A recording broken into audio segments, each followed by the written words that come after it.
شروع کرتی ہوں اللہ کے نام سے جو بڑا مہربان اور نہایت رحم کرنے والا ہے۔ میری آپ لوگوں سے گزارش ہے کہ میرے چینل کو سبسکرائب کر دیں، لائک کر دیں اور شیئر کر دیں، اور میری ویڈیو کو اینڈ تک لازمی دیکھیں کہ کس طرح مروان نے ام المومنین حضرت عائشہ صدیقہ رضی اللہ تعالیٰ عنہا کو دعوت پر بلا کر قتل کرنے کی سازش تیار کی، اور کس قدر اذیت ناک موت کے لیے زہر آلود ہتھیاروں سے لیس ایک گڑھا تیار کیا۔ نہ صرف وہ گڑھا تیار ہوا بلکہ حضرت عائشہ صدیقہ رضی اللہ تعالیٰ عنہا کو اس گڑھے میں گرا بھی دیا گیا۔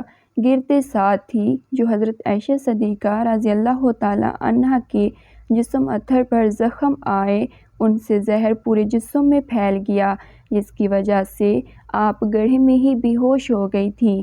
مروان کے دونوں بیٹے اور اس کی بیٹی اس شیطانی کام کا حصہ نہیں تھے، بلکہ ایک ہولناک منصوبہ تیار کر رکھا تھا۔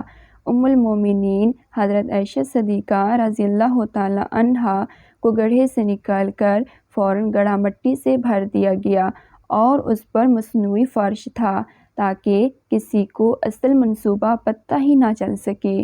مروان سب کو یہ بتا رہا تھا کہ روزے کی وجہ سے ان کے ضعیف جسم مبارک میں کمزوری پیدا ہو گئی ہے، جس کی وجہ سے یہ بے ہوش ہو گئی ہیں۔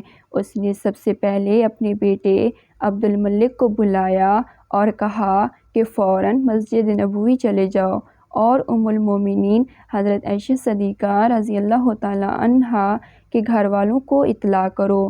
عبد الملک کو اپنے مردود باپ پر بالکل بھی یقین نہیں تھا۔ اسے خدشہ ہوا، مگر آل صدیق کو اطلاع دینے کے علاوہ اس کے پاس کوئی اور چارہ نہیں تھا۔ دماغ میں سوچوں اور وسوسوں کے انبار لگ گئے۔ شاید آج مدینہ کی بربادی کا دن ہے۔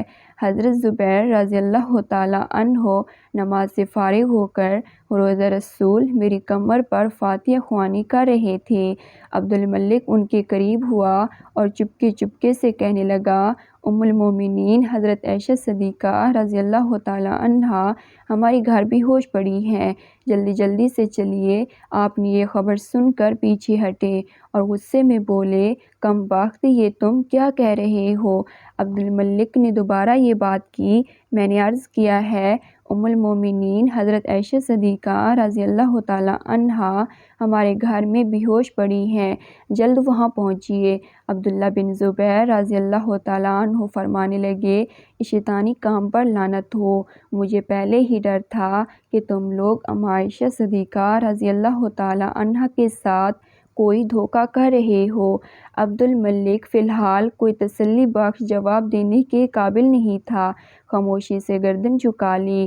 عبداللہ بن زبیر وہاں پہنچے تو زور زور سے پکارنے لگے، یا امی، یا امی، مگر آپ تو بدستور بے ہوش تھی، جسم میں کوئی حرکت نہ ہوئی۔ ابن زبیر رضی اللہ تعالیٰ عنہ نے غصے والی نظروں سے مروان کی طرف دیکھا اور کہنے لگے، ظالم، تیرے لیے یہی باقی رہ گیا تھا، اب خوش ہو جا کہ تجھے روکنے ٹوکنے والی زبان بھی خاموش ہو گئی ہے۔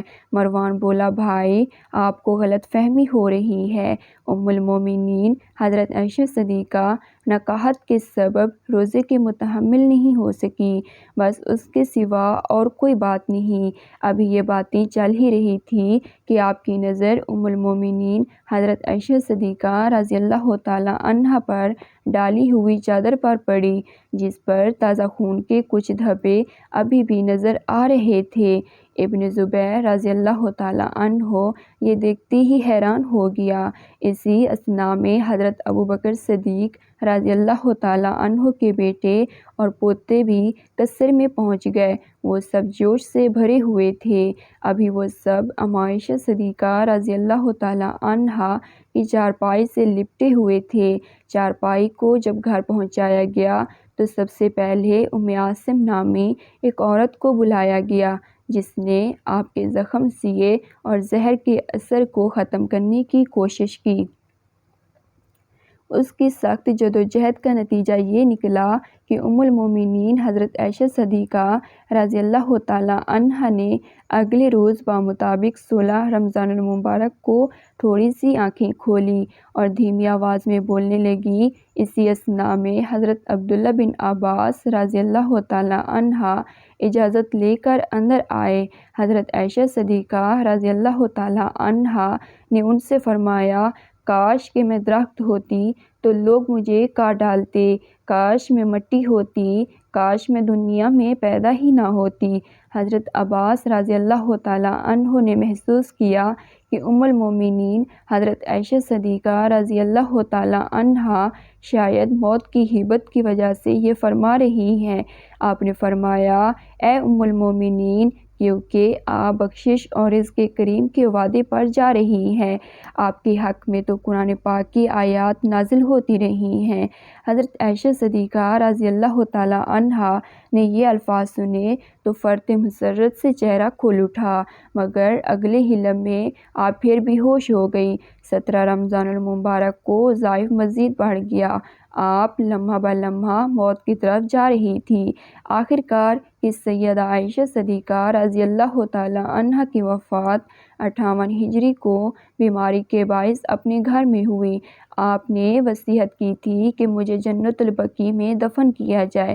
حضرت ابو ہریرہ رضی اللہ تعالیٰ عنہ نے نماز وتر کے بعد آپ کی نماز جنازہ پڑھائی، یعنی آپ نے مروان والے کسی واقعے کا ذکر نہیں کیا اور نہ ہی کسی قتل کی سازش کا عمل دخل تھا۔